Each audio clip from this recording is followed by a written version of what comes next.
Что ж, ребят, всем привет. Меня зовут Альвина, я дизайн-тимлид на HoloLab. Работаю в компании более 2 лет, и, конечно, я сталкивалась со многими трудностями. Естественно, наткнулась на синдром burnout или просто эмоциональное выгорание. Это тема нашего доклада, то, о чем мы поговорим. Вот. Конечно, я сразу хочу отметить, что я не психолог, это сугубо мой личный опыт. Я не могу рассказать об этом с какой-то правильной профессиональной точки зрения, тем более дать вам много важных каких-то советов или решений. Но, тем не менее, хотелось бы поделиться своими рассуждениями, мыслями о том, как я с этим справлялась и справляюсь по сей день, потому что вот недавно как раз-таки нахлынуло такое же состояние. Я уверена, вы с ним тоже сталкивались, поэтому не стесняйтесь там в чатике друг другу давать какие-то советы, тоже дополнять. Возможно, кто-то из вас ходит к терапевту и хочет поделиться каким-то опытом. Пишите, общайтесь. Я к вам буду возвращаться на некоторых моментиках, но в основном пройдемся, не буду отвлекаться на чат, так как он немножечко отстает, поэтому пройдемся в конце по вашим вопросикам. Вот. Сегодня мы поговорим о выгорании, определимся, что это выгорание или стресс, какие есть стадии выгорания, они сугубо личные для меня, но, возможно, вам помогут. Крайности выгорания, определимся, кто же вы, трудоголик или результатоголик, и что со всем этим делать. В силу своего опыта, часто общаясь с ребятами, которые ходят к нам в компанию, они просто хотят что-то в жизни поменять, сменить работу, сменить деятельность, сменить обстановку, и часто это тоже какое-то последствие выгорания. Поэтому давайте же определимся, что же с вами происходит, зловещее выгорание или очередной стрессак. На самом деле разница в этом есть и достаточно огромная. Все же стресс – это явление, когда тебя окружает много всего. То есть это внешние факторы давления, много задач, много работы, много процессов, много, естественно, правок от заказчиков, в конце концов, и так далее. Выгорание – это все же фоновый процесс, когда, в принципе, все идет ровно, все нормально, нет сверхзагрузки, в целом все плюс-минус ок, все получается, но ты не способен работать. На самом деле сигналом этого всего служит вот такое давление, когда ты просто в ступоре каком-то и понимаешь, что, в общем-то, все, это какая-то конечная точка, ты больше не хочешь работать, не хочешь общаться, не хочешь видеться с друзьями, либо с родственниками. В общем-то, это можно сравнить, давление можно сравнить с какой-то пыткой в Средневековье, когда на голову человека капала капля с периодичностью, там, на часов просто капала, да. Возможно, от этого, что как довести до последней капли. Со мной это как раз случилось, возможно, как и с этим Спанч Бобом, который, в общем-то, живет на дне океана, счастлив и весел со своими друзьями, но, как видите, с ним вот что-то не то, и вы не можете определиться, что же это такое. Что произошло со мной год назад? Такая ситуация, что я очень много работала, у меня было много проектов, я не люблю делать, я да, трудоголик, хотя я стараюсь бороться, вот, всё выглядит хорошо, видно общий внешний стресс, ам, общий внешний стресс повлиял на это. Ну, даже я не могла сказать конкретную причину этого всего. Просто это может быть элементарная какая-то критика со стороны вашего друга, которая в нормальном, адекватном состоянии, вы бы никогда даже не отреагировали или бы вы на это посмеялись с этого. Это может быть как мелкое замечание руководства. Со мной вот как раз-таки, возможно, это воспринято мелким замечанием, но оно произошло, и я просто взорвалась. Я помню просто этот момент, как сейчас, я была опущена в воду, это произошло просто и гулять с старичком было очень сложно.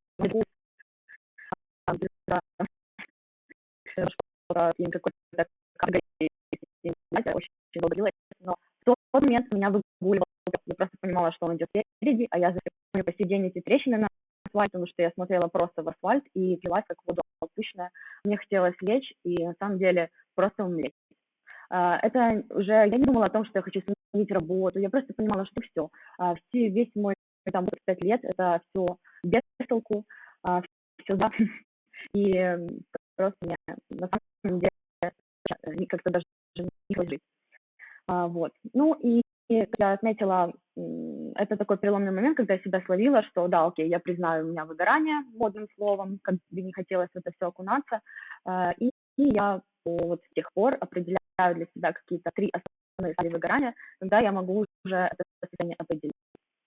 Первое — это, назовем, напряжение. Просто оно начинается с общего эмоций, сглаживания остроты чувств.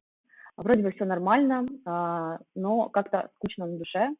Исчезают, в общем, положительные эмоции, появляется отстраненность в отношении близких и членов семьи, возникает состояние тревожности, неудовлетворенности. Просто всем хочется рявкнуть: не трогайте меня. В принципе, я редко замечаю это на вот такой вот первой легкой стадии, потому что это привычное мое состояние, то есть такой немножечко у меня негативный темперамент, поэтому я редко ощущаю какие-то нотки. А, Также со мной происходит вторая стадия — это дегуманизация по-научному, насколько я смогла это все изучить.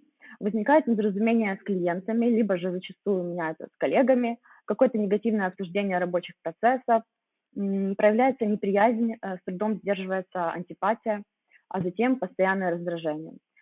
И, собственно, перепады настроения из-за вспышек совести. Что это у нас за вспышки совести? Это, в общем-то, когда вы на кого-то рявкнете, нахамите, это может быть ваш друг или кто-то на работе, и ужасно какой-то вы начинаете моментами осознавать, что вы обидели, берете на себя это чувство вины, и, в общем-то, это ужасные эмоциональные качели, ни к чему хорошему они, собственно, не приводят. А, Третья стадия — истощение. Вот здесь уже нужна какая-то тяжелая артиллерия, потому что эмоциональное отношение к миру оно упрощается.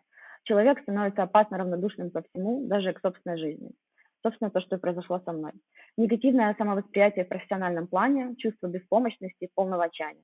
Да, безусловно, визуально вы будете светиться уверенностью, вроде бы хладнокровные, беспристрастные, все хорошо, вы также дальше работаете, но, естественно, я думаю, что ваши близкие почувствуют это отношение, особенно, точнее, эмоциональный такой тиск, выплеск.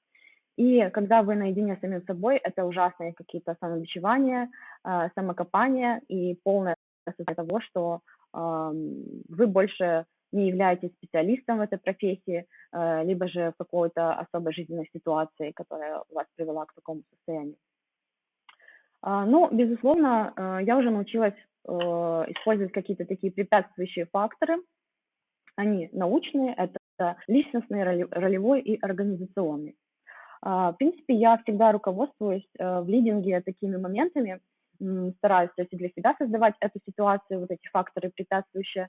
Но и, конечно, работая с людьми, я также бы не хотела быть причиной какого-то эмоционального ихнего выгорания, поэтому стараюсь вот руководствоваться такими направлениями. Личностный фактор — это, в общем, чувство собственной значимости, допустим, внутри проекта и возможность, осознание возможностей какого-то продвижения.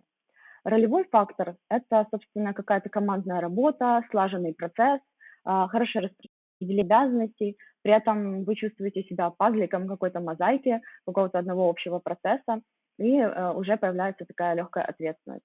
И организационный фактор, он больше, конечно, касается руководящих звеньев, либо же управленческих каких-то на проекте, например. Это все же относится к тому, что вы создаете обстановку, чувство более глубокой важности внутри компании. Ну, естественно, здесь уже возрастает какая-то ответственность, и важно при этом ощущать самостоятельность, либо создавать условия для тех людей, которыми вы руководите. Ну, естественно, я сталкиваюсь с такими крайностями выгорания, как это называется, из крайности в крайность, метаюсь туда-сюда. Собственно, что происходит при этом? Вот это когда вы понимаете, что нет результата, нет должного отклика, не получаешь вообще никакого эмоционального удовлетворения, часто неэффективен, то есть вы много работаете, мало зарабатываете или вообще не делаете классные проекты. И либо другая сторона медали — это много работаешь, хорошо зарабатываешь, все хорошо, но при этом ты настолько завален работой, что нет времени пожить или попросту потратить эти заработанные деньги. В общем-то, эмоционально вы просто истощаетесь, вот так вот удаваясь в эти крайности. Ну, где-то это выглядит как-то так, состояние. В общем, вы понимаете, что вы перестаете быть результативной, из-за завышенного ожидания к себе. Например, вы вот проснулись в один прекрасное утро, решили, все, я хочу зарабатывать $5000, и там делать 2 проекта в месяц. Хотя вы понимаете, что до этого ваш предел там был, например, $1000, и вы делали 5 проектов. То есть это какое-то завышенное ожидание, заведомо завышаете себе планку, вы понимаете, что вы до нее не дотягиваетесь, но, естественно, вам очень хочется. Я думаю, что это связано еще с тем, что в миру соцсетей мы насмотримся на успешный успех, на этих дизайнеров, чилищих на Бали, попивая коктейльчик у океана, да, и в ус не дуют, и при этом, естественно, много зарабатывают. Либо там кто-то купил новую машину, квартиру и так далее, вы понимаете, а чем я, почему нет. Вот, и начинаете загонять в себя какие-то рамки, и начинается, собственно, процесс жесткого самобичевания. Это очень неприятно, особенно для тех людей, которые любят покопаться в себе, поискать причины. Вот, и, собственно, очень сложно потом вообще выходить с этого состояния, метания. Вот.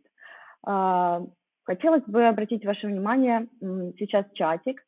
В общем-то, вот этот вот процесс, когда вы много работаете, мы привыкли называть трудоголиком. Вот кто себя считает трудоголиком? Пишите плюсик. Интересно посмотреть, сколько людей.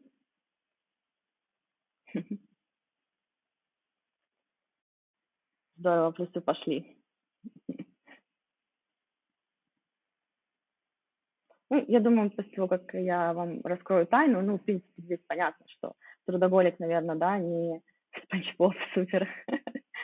Трудоголик – это, конечно, на фоне результата голика немножечко теряется. Я недавно тоже наткнулась на вот такой факт и восприняла немного даже обидно, поэтому сейчас я больше склоняюсь к результатоголику. И вот почему. Собственно, трудоголик – это процесс ради процесса. Вы просто работаете 24/7, и как бы грубо не звучало, потому что так проще. Трудоголики, они встают рано. Это может быть, кстати, это может быть человек, который встает очень рано, приходит на работу, у него много обязанностей, якобы много проектов, он просто делает какую-то плоскую работу, берет ее на дом, сидит до ночи. При этом вы все время заняты, у вас есть отмазка там у друзей, либо это тоже какую-то повышает вашу самооценку. Вот я много работаю, я трудоголик, у меня нет ни на что времени. На самом деле так жить проще, потому что вам не нужно растрачиваться на какие-то взаимоотношения в семье, допустим, либо заводить хобби, что, в принципе, облегчает вам жизненный процесс. Ну и результатоголик, естественно, это работа на результат, а это когда мы пользуемся мозгом, а не лапками.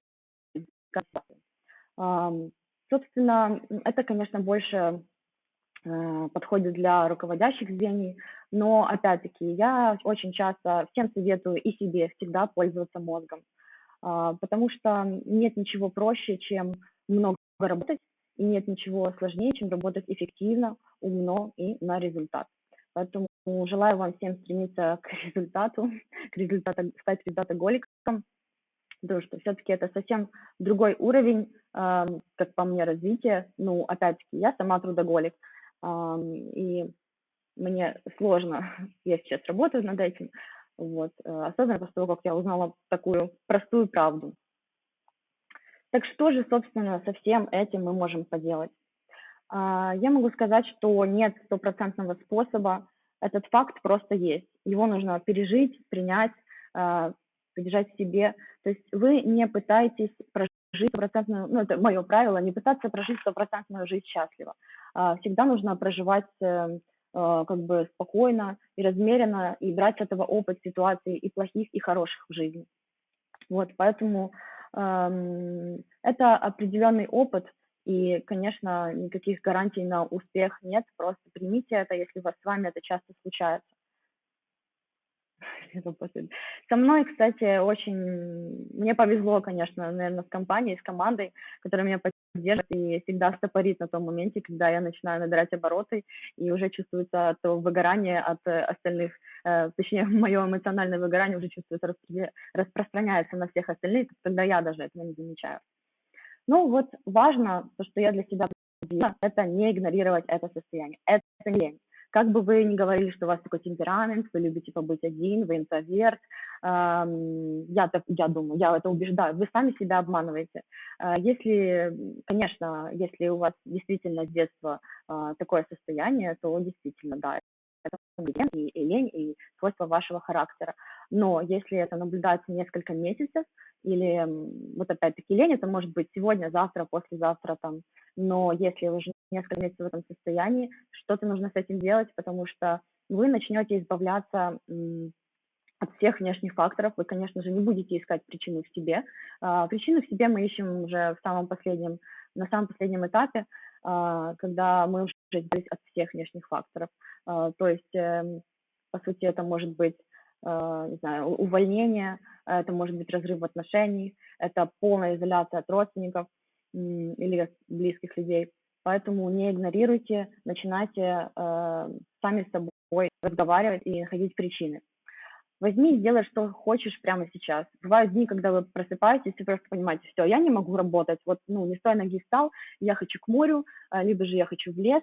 Возьмите, поедьте, сделайте, или я хочу целый день поиграть на приставке, возьмите и поиграйте, берите один день выходного и выходите из этого состояния, получайте позитив, положительные эмоции от того, что вы делаете, то, что хотите, потому что часто бывает, что вы работаете, ну, на не очень приятных проектах, либо на затяжных, каких-то длительных, и, в общем-то, конечно, это все сказывается на вашем эмоциональном состоянии.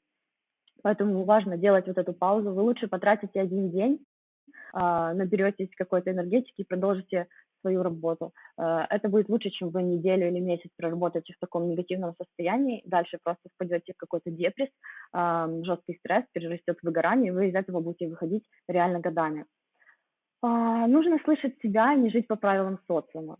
Часто мы делаем ошибки, то, что учимся, точнее, делаем ошибки, учимся на чужих ошибках. То же самое, то, что я сейчас вам рассказываю, это не значит, что это вам поможет. Это мой личностный опыт, который, возможно, откликнется у вас, и вы начнете задавать себе вопросы. Я не хочу также, чтобы это сейчас, ну все, у меня, походу, эмоциональное выгорание, нужно звонить врачу и что-то с этим делать. Просто старайтесь всегда слышать себя. Есть такое правило, там, 3 почему, вроде бы, ну, у меня часто по утрам это бывает аж 15 почему, то есть, например, вы просыпаетесь с утра, у вас плохое настроение, вы начинаете спрашивать, ну, что такое, почему я в плохом настроении, я плохо спал, почему ты плохо спал, я работал до ночи, почему ты работаешь до ночи, и вот так далее, вы все равно докопаетесь до какой-то истины минимальной, и оно вам поможет, собственно, перестать ругать себя за это состояние. У меня доходит до рукопашки. Когда у меня что-то не получается, я могу хряснуть себя по голове, потому что это уже тоже какое-то психическое состояние. Ну, оно просто это, когда это, наверное, перерастает в какое-то физическое насилие. Ну, это, наверное, не смешно, но меня это часто пугает, когда я это делаю редко. Но это просто факт того, что я собой недовольна, я себя ругаю, я ничего с этим не делаю. Делать проекты для славы, получать социальное одобрение. Для меня это сложно. Я не особо люблю социальное одобрение, но, конечно, я люблю похвалу. Похвалу. Постарайтесь хотя бы внутри компании сделать минимальный какой-то шот, киньте в чатик общий, да, получите какие-то лайки, получите одобрение от близких, знакомых, потому что, как ни крути, вы часто сидите на проектах, в которых не можете проявить себя. Но есть определенные рамки, определенные условия проекта. Вы хотите делать что-то другое, так делайте. Делайте, это вам поможет. Когда вы делаете для себя и в удовольствие, это, конечно, ну, то есть это не воспринимается как работа на выходных или там работа в свободное время. Это все равно принесет вам какой-то позитивный отклик. И часто старайтесь баловать себя, прочувствовать все ваши желания на материальном уровне, потому что часто мы много работаем, и как бы мы там не откладывали денежку, нам становится ее жалко, потому что мы уже трудились, даже если мы на что-то откладываем, нам становится, ну как мне становится жалко это купить, я думаю, я еще лучше там подзаработаю. Не надо, балуйте себя, покупайте то, что хотите, это очень круто, и что-то дорогое себе купить и прочувствовать, вот, что ты этого достоин. Да, естественно, может быть, получится состояние опустошения, что вы это купили, как бы и все. Ну, намечайте несколько себе каких-то покупок, каких-то целей. И что хочется еще отметить, есть какие-то, может, вы, ребят, тоже поделитесь какими-то своими методами, что медовую пахлаву, что вы делаете. Интересно будет посмотреть, как вы выходите из этого состояния, то есть, точнее, как вы уже чувствуете, что что-то не так. Возможно, кто-то идет на пробежку, занимается спортом, играет на приставке. Вот, ну, пишите, в конце пройдемся. Хожу на массаж, кстати, классная тема. Я вот, мне многие советуют, я еще до этого не дошла, мне вообще очень сложно что-то начать новое. Это очередной стресс для меня. Хочу, чтобы вы запомнили, что вот это такие основные правила, очень простые, очень жизненные. Таким интровертам, как я, тяжело с ними мириться, но, честно, я нахожу отклик в компании от наших прекрасных девочек с HR-отдела, которые, как бы мне казалось, да, так же, как я не могу пойти к терапевту, мне кажется, что там терапевт и так слушает много историй, у кого-то они похлеще, а моя там история или мои там переживания покажутся какими-то глупыми. Но не бойтесь, говорите, просите о помощи. Просить о помощи сложно, знаю, но попробуйте, у вас получится. Не отказывайтесь от помощи, когда вам ее предлагают. Не волнуйтесь по поводу глупых вопросов. Кстати, это очень интересная вещь. Часто вот я сама тоже боюсь попросить о помощи, думаю, что мой вопрос глупый, начинаю тратить множество времени на поиски ответа, не нахожу, оно меня грузит. Часто у ребят тоже, которые пришли к нам в компанию, не стесняются что-то спросить. Эти глупые вопросы просто накапливаются, и опять-таки это тяпли, как в средневековой пытке. У вас просто это все накопится, перерастет в негативное эмоциональное состояние, и где-то оно лопнет. Поэтому лучше потратить пару секунд, спросить, окей, допишите, если вам если, там, себя неловко чувствуете, допишите историю там за глупый вопрос, но я думаю, что ответчик тоже потратит несколько секунд на ответ, и это будет лучше, чем вы просто пострадаете эмоционально. Не избегайте разговоров о том, что с вами происходит. Может быть, у кого-то, как и у меня, нет близких друзей. Конечно, безусловно, нужно доверять только самому себе, но это лично мое правило. Возможно, я не встретила каких-то доверительных людей, но запомните, это может быть просто какой-то чужой человек, мало знакомый, это может быть прохожий, это может быть родственник, которому вы никогда не доверяли. И, кстати, очень часто просто выговориться, даже не получить ответ, оно, собственно, помогает, очень помогает, потому что вы, когда выговариваетесь, вы все равно проговариваете вещи, можете докопаться до истины. И очень важная штука для меня – это научитесь отказывать и не испытывать при этом чувство вины. Чувство вины – это, собственно, как я вам говорила, вот на этапе втором, да, когда я на кого-то там рявкаю, нахамлю, и у меня эти вспышки чувства вины, с ним, не знаю, как-то тяжело жить, потому что вы начинаете жалеть того, кого обидели, там, отказали, допустим, да, либо потом вы начинаете жалеть себя же, потому что вы делаете все себе в ущерб, вы там работаете сверхурочно, если говорить о работе. Вот, конечно, классно говорить в жизни «да», но всегда оценивайте ущерб свой личный. Вот. На этом, собственно, все. Давайте теперь перейдем к вопросикам. Сейчас я пробегусь быстро в чатике. Алкоголь.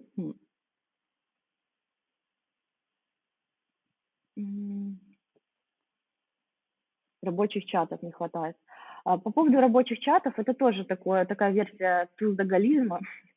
Трудоголик, он также может быть не тот, который встает в 6 утра, это может быть человек, который создает видимость работы, пишет во всяких чатиках, а потом у него не хватает времени, собственно, на работу, и он берет и до ночи сидит. Поэтому те, кто суперактивны в чатиках, хочу отметить, что вы себе вредите. Только если вы действительно чувствуете, что вы поможете в чате кому-то с каким-то вопросом. Ну, это мое личное наблюдение. Конечно, безусловно, отвечайте, но не просиживайте в чатиках весь день, а потом в попыхах сидите до ночи и доделаете проекты. Рабочих часов неправильно прочитала, но все же отмечу. Да, Лина не работает до ночи. Вот видите, мне все ребята помогают с этим справиться. Ну, конечно, трудоголик – это не значит, что нет мозга. Просто это такая, скажем, производная от того, что мы избегаем проблем. Мы заваливаем себя работой. Это немножечко психологическое направление, это не так буквально, что вы там безмозглый. PlayStation играть. Ну, Супер. А,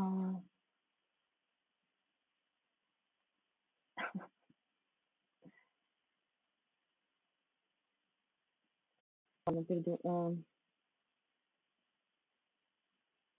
что все держать в себе просто нереально. Да, действительно, вот написал в связи с последними событиями, понял, что все держать в себе просто нереально. Это хорошее замечание.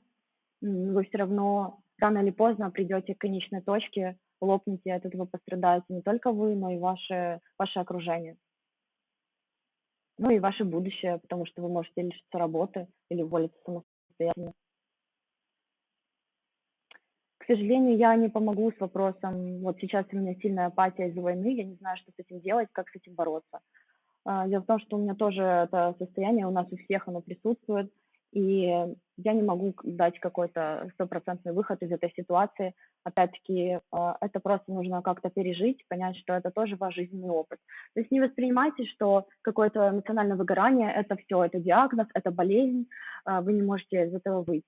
Нет, безусловно, скрывая это все, принимая это, что бывают и взлеты, и падения, то есть я не обращаюсь к терапевту, хотя я хочу, конечно, но я пока не готова. Вот, мне кажется, что я делюсь с вами этими всеми моментами, это уже какой-то шажочек, к выходу из ситуации. Вот. Так что старайтесь, задавать себе побольше вопросов, узнавать себя, и, возможно, вы получите какой-то ответ или выход, что можно было бы сделать. Знаешь, что есть много всяких, не то что стратегий, методов, вот этих задавать вопросов. Вы утром просыпаетесь, спрашиваете, что я могу сделать для того, чтобы стать счастливым. И начинаете постепенно вот так вот с собой разговаривать.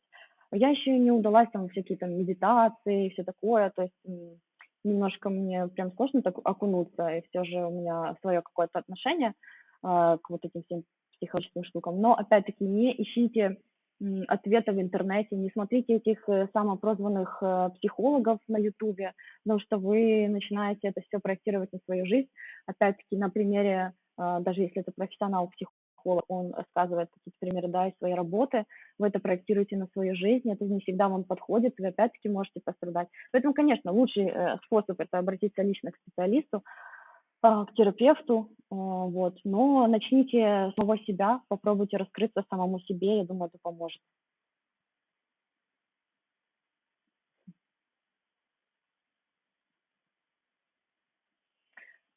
Если есть вопросы, пишите. Давайте еще что-нибудь разберем. В принципе, там 1-2 минутка у нас есть. Шиза, согласна. Мне психолог советовал перед зеркалом поговорить сама с собой. Так создается ощущение, что ты кому-то открываешься, по сути, ты искренне. Классная тема. У меня было такое, но это, не на фоне работы было, а там определенный период, возраста, там 18-20 лет, личные отношения, все как всегда. И да, я помню, что мне какой-то взрослый, чужой человек мне посоветовал разговаривать с зеркалом. Выглядит шизануто, но отчасти вы все равно это какие-то аффирмации, вы себя настраиваете, поэтому мне кажется, что это помогает.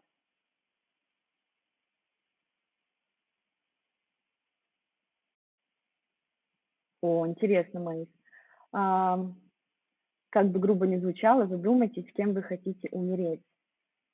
Действительно, это какой-то стимул, я думаю, определенно. Это ближе, наверное, откинет все эти психологические штуки а-ля "у меня выгорание", или, возможно, ближе подвинет к вас, к вашей цели. Вы откинете это все, либо найдете быстрее причину. Ну, как бы такие просто тема умереть, это очень, м, негативное и тяжелое психологическое ответвление, поэтому естественно, оно нас будоражит. Знаете, часто говорят, нужно опуститься на самое дно. И да, у меня такое, вот это вот лечь на асфальт и умереть, мне кажется, это было дно. И тогда я как бы так себя немножко подбодрила и начала, я испугалась этого состояния и начала себя вытягивать из него. Поэтому определенно, как бы грустно не звучало, на дно нужно опускаться, и это быстрее вас просто поднимет, чем фоновое постоянное негативное состояние. Стрельба из лука, здорово, всегда мечтала. Действительно. про достижение цели и фокус. Хобби– хороший способ повысить уровень счастья в жизни. Конечно, хобби. Но тогда работайте на результат, чтобы, когда у вас много проектов, вы понимаете, что вам нужно чем-то жертвовать, правильно расставлять приоритеты, настраивать какой-то тайм-менеджмент, освобождать время для хобби, которое вас, собственно, это хобби, оно все равно раскрывает какую-то креативность в работе. Вот. Так что, конечно, хобби– это здорово. Я пока на хобби отвечаю, что у меня нет на это времени. Я не знаю, когда я с этим справлюсь, но я к этой цели иду. Умру классным дедом. Спасибо. А еще состояние дно, то лучше надолго не оставаться наедине с собой, а стараться быть вне дома, желательно с близкими. Да, у меня есть подруга, которая меня вытягивает постоянно, какой бы я интроверт не была, и я ей отказываю, у меня много работы, а мне там нужно то подготовить, а у меня там семейные дела. Она просто игнорирует мои все ответы и ведет себя так, как будто бы мы все равно идем гулять, мы уже договорились, нужно выйти из дома, и это помогает. Я когда выхожу из дома, это, не знаю, какое-то второе дыхание, и понимаю, что это все было не зря. Так что здорово иметь таких людей, которые вот так вот подстроились, наверное, принимают тебя таким, какой есть, и знают, что с этим делать. Так, ну что ж, давайте дочитаю еще ключи и будем закругляться. Про умереть– это для меня про смысл жизни. Есть упражнение написать свою ассоциацию, что бы ты хотел сделать после смерти. О, это я где-то видела в кино. Ну, для меня пока что закрытая тема насчет умереть, похороны и так далее. Для меня это прям какой-то жесткий негатив. Я впадаю в такой стрессак, такой же, когда думаю о космосе. Ам, Потом я просто на неделю выпадаю из жизни, потому что начинается процесс самобичевания, что я песчинка в этом мире, ничего не значащее. Так что про смерть тоже тяжко. Да, круто сделать кого-то счастливым, когда эмоциональное выгорание. Это еще один способ, о котором я тоже читала. Берите и просто делайте комплименты прохожим, незнакомым людям. Вы просто настолько получите какую-то отдачу, что оно вас заряжает, и вы зарядите тем самым человека, вы сделаете ему приятно. Это классная вещь, вот мелочь буквально, сделать комплимент кому-то на улице, либо на работе.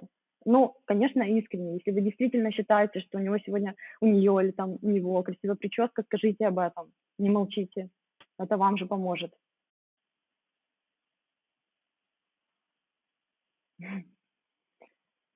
Ну что ж, спасибо, ребята. Я тогда закругляюсь.